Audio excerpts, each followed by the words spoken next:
ቼዝ ምንድነው? ቼዝ የአይምሮ ስፖርት ነው። ቼዝ በመጫወታችን የምናገኛቸው ብዙ ጥቅሞች አሉ። ቼዝ የሚጫወት ሰው ምክንያታዊ ይሆናል። ቼዝ የሚጫወት ሰው በጣም ያስተውላል፣ ግራ ቀኙን ይፈትሻል፣ ለምን፣ እንዴት፣ የት፣ መቼ ብሎ የመጠየቅ እድል ያገኛል ማለት ነው። ቼዝ የሚጫወት ሰው ስህተቱን ይረዳል፣ ስህተቱን ለማረም እጅግ ይታትራል፣ ይጎብዛል ማለት ነው።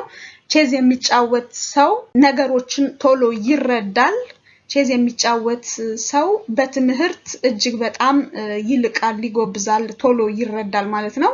በተለይ ህፃናትን ቼዝ ብታስተምሯቸው በህይወታቸው ላይ እጅግ ከምታደርጓቸው አንድ ቁም ነገርና ጥሩ ነገር ቼዝ ማስተማር ነው።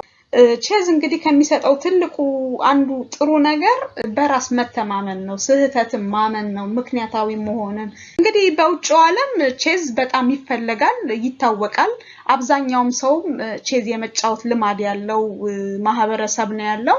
እንግዲህ የቼዝን ጥቅምና አስፈላጊነት በጥቂቱም ቢሆን እንደተረዳችሁ እገምታለሁኝ። እንግዲህ እኔ ጥቆማ ነው ያደረኩት። እናንተ ደግሞ እስቲ ብላችሁ ጨዋታውን ሞክሩት፣ ተለማመዱት። እስቲ ከሚችል ሰው ጋርም ቁጭ ብላችሁ ራሳችሁን ፈትሹ። በዚህ መሰረት ቼዝ እባካችሁን ተለማመዱ፣ ተጫወቱ። እጅግ በጣም አብዝታችሁ የምታተርፉበት በጣም የምትጠቀሙበት ምርጥ ጨዋታ ነው ማለት ነው። ከጎበዛችሁና ከበረታችሁ ደግሞ ዓለም አቀፍ መድረክ ላይ ልክ እንደ ኦሎምፒኩ ልጆቻችሁን በዛ ደረጃ በዓለም አቀፍ መድረክ እንዲበቁ እንዲወዳደሩ ማድረግ የምትችሉበት ጥሩ የሆነ የአይምሮ ስፖርት የጥበብ ጦርነት ነው ማለት ነው። በጣም አመሰግናለሁ። መልካም ጊዜ። ቻው።